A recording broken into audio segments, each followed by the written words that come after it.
नमस्कार दोस्तों। अक्सर लोगों के मन में सवाल होता है कि कई बार कुछ कंपनियां ऐसी हो जाती है, निकल जाती है, मिल जाती है, जो एक दो दिन पहले तक ट्रेडिंग होती रहती है और उसके बाद बंद हो जाती है एकाएक। कोई ऐसा कुछ नोटिस नहीं, कुछ अपडेट नहीं। अब मान लेते हैं एक कंपनी है जिसका नाम है ब्रॉन्ज इंफ्राटेक लिमिटेड। इसमें मैं देख पा रहा हूँ जो कि 29 जुलाई तक इसमें ट्रेडिंग हुई थी।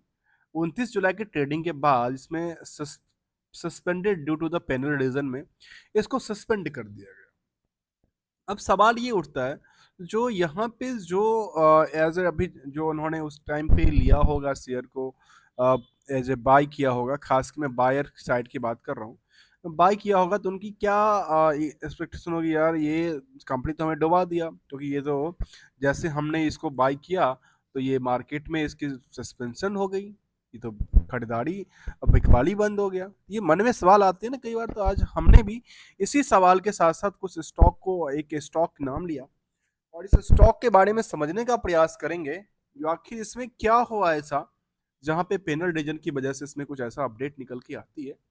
तो चलिए आज हम इसी पे थोड़ा सा ध्यान देते हैं और समझते हैं स्टॉक को लेकर के क्या कहती है। इसको लेकर के सबसे पहले तो उन्होंने कहा कंपनी ने, जो यहाँ पे कंपनी कंप्लायंस जो ऑफिसर था ना, उसका इशू था। तो कंप्लायंस ऑफिसर जो होता है उसका नाम है सीएस। सीएस का क्या था इशू, उस पर देखेंगे, समझेंगे, लेटेस्ट अपडेट की तरफ देखेंगे। जहां तक जिन लोगों ने कंपनी में इन्वेस्टमेंट किए थे, इन्वेस्टेड थे, कंपनी की प्रोजेक्ट के बारे में देखें तो प्रोजेक्ट के बारे में कहते हैं हम तो बड़ी बड़ी प्रोजेक्ट कर रखे हैं। जब बड़ी बड़ी प्रोजेक्ट है कंपनी के, तो लिस्टेड के बाद ऐसा सिचुएशन क्या है जहाँ पे कंपनी का कहती है करीब 17 साल का एक्सपीरियंस है, 25 प्रोजेक्ट किया है।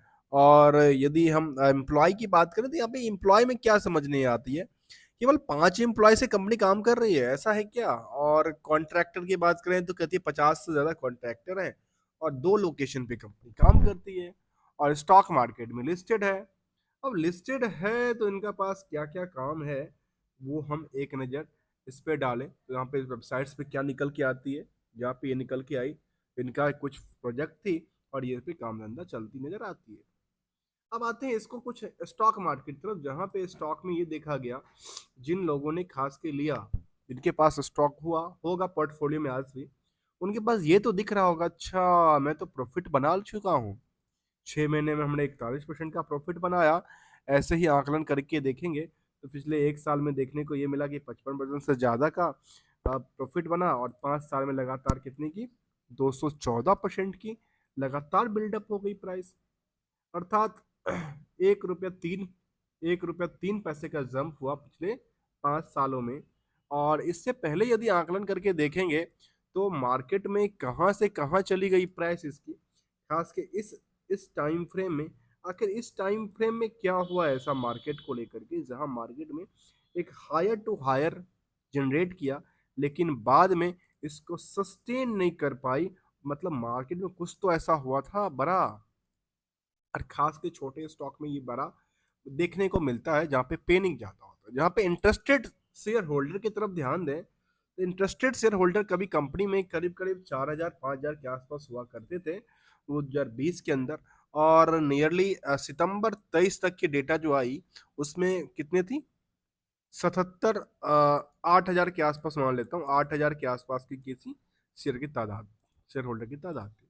उसके बाद कंपनी ने कुछ फाइल किया नहीं अपने शेयर होल्डिंग पैटर्न को लेकर के। और मुझे ऐसा लगता है कि शेयर होल्डिंग पैटर्न को लेकर के कंपनी को अलावा मुझे ऐसा लगता है कि इंफॉर्मेशन किसके पास होता है, जो उसका डिपॉजिटरी होता है उसके पास इंफॉर्मेशन होती है शेयर होल्डिंग को लेकर के, तो वो ऐसा दे सकता है, कंप्लायंस तो हो सकता है। लेकिन यहाँ पे कंपनी ने कंप्लायंस फुलफिल नहीं किया, जो कि बीएससी यहाँ पे अपडेट दिया है कि अब कंप्लायंस नहीं हुआ है। फिर कंप्लायंस में क्या नहीं हुआ, इसमें सबसे पहले सवाल उठता है तो कंपनी में लेटेस्ट अपडेट कब का था, 9 अक्टूबर का था। 9 अक्टूबर के बाद कंपनी बिल्कुल रूप से सो गई। 9 अक्टूबर का लास्ट अपडेट था। अपडेट में क्या था लास्ट 9 तारीख को, 9 अक्टूबर 2023 को। और इसका टाइम भी सोचिए कितने दिन हो गया, नियरली 10 महीने के आसपास हो गया। मतलब हुआ क्या कंपनी को लेकर के, सबके सब साइलेंट बैठे हैं, क्या प्रमोटर हैं, चले गए, कहाँ गए, कोई पता नहीं। ये सवाल कई बार मन में उठता है एक इन्वेस्टर के तौर पे, तो ये आखिर है क्या। यहाँ पे कहा गया इस अपडेट में जो हमारी एक सीएस थी, जिसका नाम था श्रुति, और वो हमारी कंपनी में रिजाइन कर गई, जिससे सीएस पोस्ट से। अब जैसे सीएस पोस्ट से रिजाइन किया, तो क्या यहाँ पे दूसरा सीएस अपॉइंट नहीं किया क्या कंपनी ने? मतलब कुछ किया ही नहीं। मतलब ऐसा था, जो ऐसा देखने, ऐसा इसके हिसाब से देखने को लगता है कि पहले जो बोर्ड मेंबर होंगे ना, बोर्ड मेंबर पहले प्लान कर रहे होंगे, जो शायद हम भी यहाँ से चले जाएं, आए आए यहाँ पे। क्या है, किसका नाम है, ये डायरेक्टर्स हैं जिन्होंने अपडेट किया है किसको, स्टॉक स्टॉक एक्सचेंज को, जो हमारी सीएस ना चली गई। और सीएस चली गई तो रिजाइन कर गई, किसकी वजह से? अब क्यों डिजाइन किया, कैसे किया, इसका कोई, उन्होंने कहा कि 9 सितंबर, उन्होंने कहा, जो हमने 9 सितंबर को एक अपडेट दिया था, उसमें कहा था कि हमारा सीएस जो है वो letter grow in the cover of opportunity to the intention of the resign from the post of the company secretary. 4 अक्टूबर को उन्होंने रिजाइन करके चली गई। अब यहाँ पे हुआ क्या कंपनी को लेकर के, तो उन्होंने रिजाइनेशन लेटर लगा दिया। जैसे लेटर लेटर लगा दिया, जो पर्सनल रीजन आजकल आजकल की पहले से जमाने से चलती आ रही है। कुछ भी रीजन नहीं होता, पर्सनल रीजन के due to the personal reason पे चली जाती है। और ये सीएस जो थी, वो लगता है कि एसीएस थी, एसोसिएट थी। पुरानी सीएस नहीं, नई सीएस थी। अब इसके बारे में तो मैं थोड़ा बहुत जानता हूँ, इसलिए मैंने आपको बता दिया। चलिए अगला, अगले कदम पे चलते हैं। और अगला जो पैराव है, जो खास के जो कि सवाल उठता है, सवाल कहाँ पे उठता है? जिनके ये स्टॉक में खास करके पैसे लगे होंगे लास्ट ट्रेडिंग सेशन के दौरान, जिन्होंने खरीद बिक्री किया होगा, और मार्केट में 4% की गिरावट देखने को मिली थी लास्ट ट्रेडिंग सेशन के दौरान में। लेकिन सवाल, लेकिन के बाद सवाल पता है क्या होता है? यदि आप बुक वैल्यू के बेसिस पे किसी स्टॉक को ढूंढ रहे हो, जो बुक वैल्यू से अंडर वैल्यूड स्टॉक कौन है, तो अंडर वैल्यूड स्टॉक वाले में दो तरह की एंगल्स होती है। आपको समझना पड़ेगा, हमें समझना पड़ेगा ये बात, जो क्या उसके मार्केट में कुछ ऐसा टेंटेटिव तो नहीं है, या फिर मार्केट के कुछ सेंटिमेंटल तो अलग अलग कहती है, या उनकी फंडामेंटल में कुछ वीक पोजीशन तो नजर नहीं आती है, ऐसा चीज। हाँ, भले ही उसका अंडर वैल्यूड स्टॉक हो, और अंडर वैल्यूड स्टॉक यदि कुछ अच्छी भी होती है, वो आगे चल करके मल्टी बैगर साबित भी होता है। यहाँ पे हम सवाल देख रहे हैं कि यहाँ बुक वैल्यू पर हमने भी यही स्टडी कर रहे थे, अंदर बुक वैल्यूज वाले स्टॉक चाहिए, अंदर वैल्यूड स्टॉक चाहिए। तो करंट प्राइस देखा जाए तो बुक वैल्यू से कितना है, आधा भी नहीं चढ़ा है अभी तक, 50% भी नहीं चढ़ा है। किससे? बुक वैल्यू से। इसके बेसिस पे क्या कहती है, जो स्टॉक में जो दूसरे एंगल निकल के आया, जिसका स्टॉक के पी के बारे में कहती है 2.81 का, जो कि अर्निंग पर शेयर कहती है इस स्टॉक को लेकर के कितने का, 54 पैसे का। अब आकलन करके देखना जरूरी है कि 10 रुपए की फेस वैल्यू जिन लोगों ने लिया होगा उनको, और जिनको ये बेसिकली कई बार जो अंडर वैल्यूड स्टॉक की चर्चा करते हैं, मैं उनकी बात भी कर रहा हूँ। उसको समझने की मैं खुद भी समझने के लिए प्रयास में हूँ। तो फेस वैल्यू 10 रुपए का है, 10 रुपए की फेस वैल्यू अर्निंग कितना करता है? केवल 54 पैसे का अर्निंग करता है, अर्थात 54% का, नियर अबाउट। नहीं।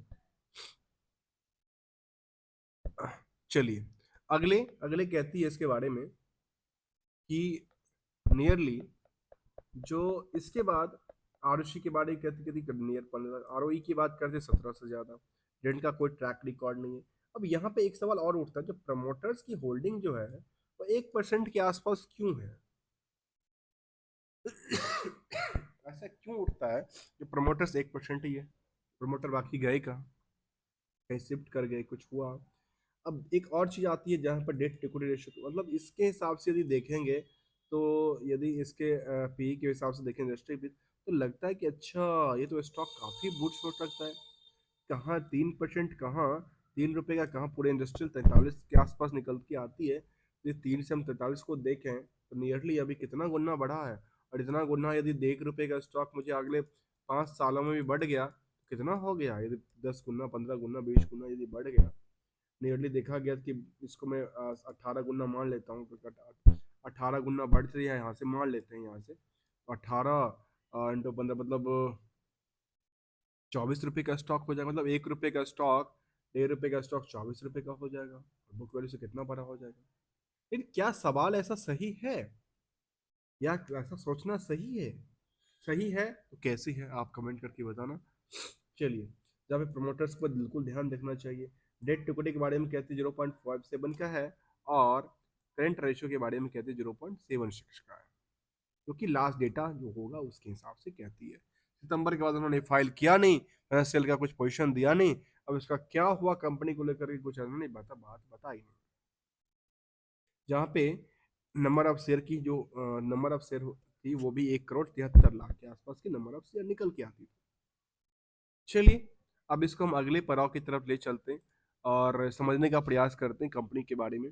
थोड़ा इस कंपनी को लेकर के 2004 में कंपनी बनी थी, और Bros Infotech Limited is the business of the selling musical instrument, land developments, construction and the execution of the infrastructure। अब ये मुझे कई बार कुछ समझ नहीं आती।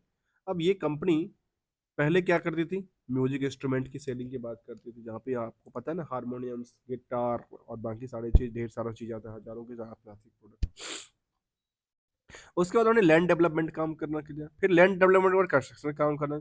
मतलब इनका खुद का कंपनी काम करे, ठीक है, अच्छी बात है। सेगमेंट वाइज भी तो कुछ ग्रोथ लेवल देखना चाहिए, और सेगमेंट वाइज हिसाब से इसको देखेंगे तो क्या नजर ये 43 अच्छा नजर आता है, क्योंकि इसको यदि म्यूजिकल इंस्ट्रूमेंट से देखेंगे सेलिंग से लेकर के, या फिर लैंड से डेवलपमेंट से देखेंगे, या कंस्ट्रक्शन वाले कंपनी से कंपेयर करेंगे, तो ये इसको लगता है, मुझे लगता है इसको कंपेयर करना ठीक नहीं है।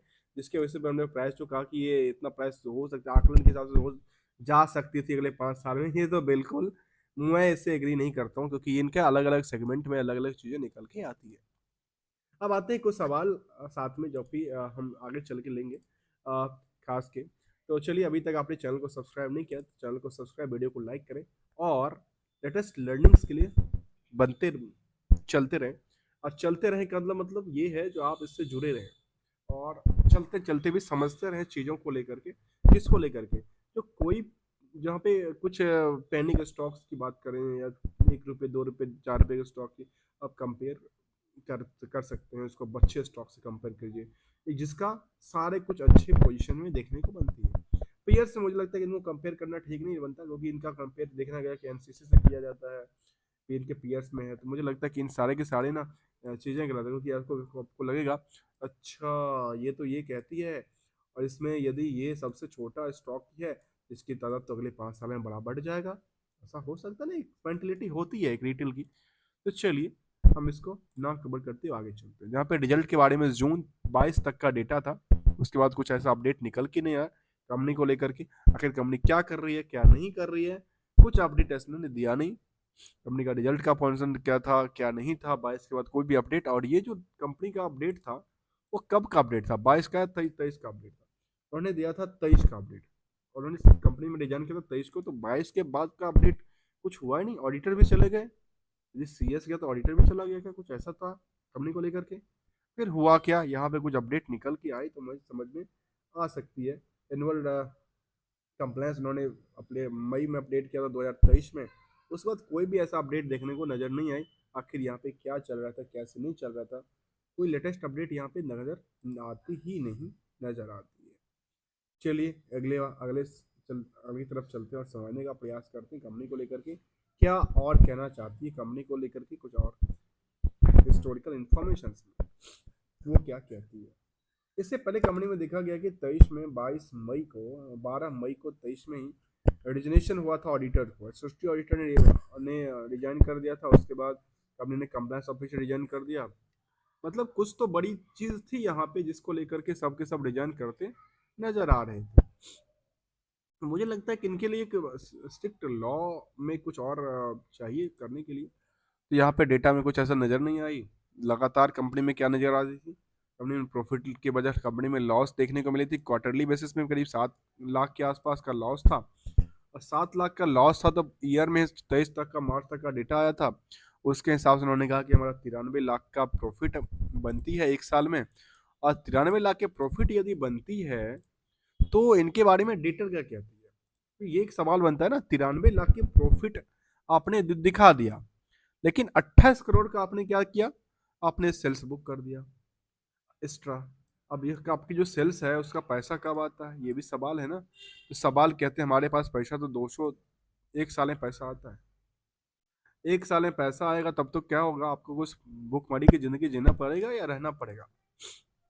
ये सारे एस्पेक्ट को समझना चाहिए, देखना चाहिए, तो चलिए इसको बैलेंस शीट में हमने दो फिगर को देखा, क्या उनकी लोन लायबिलिटी को लेकर क्या किया। उन्होंने लोन को काफी बढ़ा लिया, लगातार इन्होंने लोन लिया, लोन को किया क्या, लोन को किया कि फिक्स एसेट्स में उन्होंने कन्वर्ट किया। अब फिक्स एसेट्स में उनके पास कौन सी एसेट्स पड़ी हुई है खास के लास्ट टाइम फ्रेम में, वो तो देखने वाली बात है। और रिकवरी वाली पोजीशन में देखा गया कंपनी पहले इसके पास कुछ ज्यादा रिकवर नहीं था हुआ कर रहा था, लेकिन बाद में 25 करोड़ 28 करोड़ का लगातार इन्होंने बिल्डअप कर लिया, किसको लेकर के, अपनी सेल्स को लेकर के। जब हमने इतना सारा सेल्स कर दिया, सोचिए आकलन करके 28 करोड़ का उन्होंने कहा कि सेल्स है, कब तक का, मार्च 23 तक का। और इसमें मार्च 23 तक का 42 करोड़ का कहा था, जो हमारा क्या था, टोटल सेल्स था, उसमें 28 करोड़ कहती है, जो हमारा तो पैसा आया नहीं। इसका भी मार्केट बना कितना, कितने का, 93 लाख का। चलिए जहां पे तादाद ऑफ शेयर होल्डर की बात करेंगे तो तादाद में देखा गया कि नियरली करीब 7-8 हज़ार लोग थे इन्वेस्टेड यहाँ पे इस टाइम तक, और जो लास्ट ट्रेडिंग था उस तक तो शायद ज़्यादा हो सकते हैं, क्योंकि इनमें ऐसा देखने को मिला था, चार्ट में देखेंगे तो चार्ट में नज़र आई थी, तो लगातार पिछले 6 महीने से चार्ट में क्या थी, एक चार्ट में बुस्ट हो रही थी, चार्ट लगातार बुस्ट हो रही थी। उसका क्या रीजन हो सकता है, क्या क्या हो सकता है, यहाँ पे कुछ एक्सपेक्ट होता तो शायद और बेहतर मैं समझ सकता था। इसको सेगमेंट वाइज में डिटेल यदि किसी जमाने का आया होगा तो मैं देखूं मिलता, कोई जमाने का कोई सेगमेंट वाइज डिटेल भी नहीं कहती कंपनी, कोई सेगमेंट वाइज डिटेल इनके पास है, ऐसा कुछ भी डेटा देखने को नजर नहीं आती यहाँ। चलिए हमने इसको एक थोड़ा सा ओवरव्यू लेने का प्रयास किया स्टॉक को लेकर के, जहाँ पे जो पब्लिक की होल्डिंग है, वो पब्लिक की होल्डिंग में कुछ बड़े, खास कर लगता है कि पब्लिक पहले वो प्रोमोटर्स होंगे, बाद में इन्होंने शिफ्ट करके पब्लिक कर लिया, जिनकी 5% के आसपास होल्डिंग है, 5% 6% की होल्डिंग लेकर चलते हैं। और वो क्या सोच रहे होंगे, जो क्या बिजनेस हमारा, इनका जो स्टॉक प्राइस है वो कल जंप करेगा दोबारा, या इनकी आपस में लास्ट में सेटअप हो गई, या उन्होंने ये सारे के सारे बेच के निकल गए, ऐसा कुछ, क्योंकि कोई अपडेट ही नहीं दिया कंपनी ने कुछ ऐसा। तो ये कुछ ऐसा अपडेट यहाँ पे निकल के आती नजर आती है, इसको लेकर के हमने समझने का प्रयास किया स्टॉक को लेकर के, लेटेस्ट सेंटिमेंटल को लेकर के। स्टॉक का नाम था एक ब्रोंस इंफ्राटेक लिमिटेड, जो नॉर्मली तो देखा गया कि बुक वैल्यू से कम है, लेकिन बुक वैल्यू से कम होने के बावजूद भी स्टॉक में कोई भी नया अपडेट्स निकल के नहीं आती नजर आती। अब इसका क्या होगा, कब तक ऐसा कंपनी बैठी रहेगी चुपचाप, ये भी देखने वाली बात है। और ऐसा लगता है कि मैनेजमेंट में कुछ ऐसे लोग हैं जो कि शायद चले गए हैं, कुछ पता नहीं है यहाँ पे, क्योंकि मैनेजमेंट के बारे में एक नज़र डालें यहाँ पे, मैनेजमेंट को कुछ अपडेट ही नहीं दिया होगा शायद, अपडेट यदि देता तो कुछ तो देता, लेकिन सब सब सब गायब हो गए क्या, ये गायब होने वाले गए का, इसके बारे में जानना जरूरी है। और बड़ी बड़ी जो प्रोजेक्ट उन्होंने किया है, लाइफ ऑफ द आइडिया की बात किया ना, ये लाइफ ऑफ आइडिया कहाँ गया, कैसे गया, कहाँ पे कैसे निकलता है, वो एक समझने वाली एक आम के लिए बात है। और जहाँ पे हमने इसको स्टॉक को समझने के लिए आपके सामने रखा। Thank you so much for joining here दोस्तों।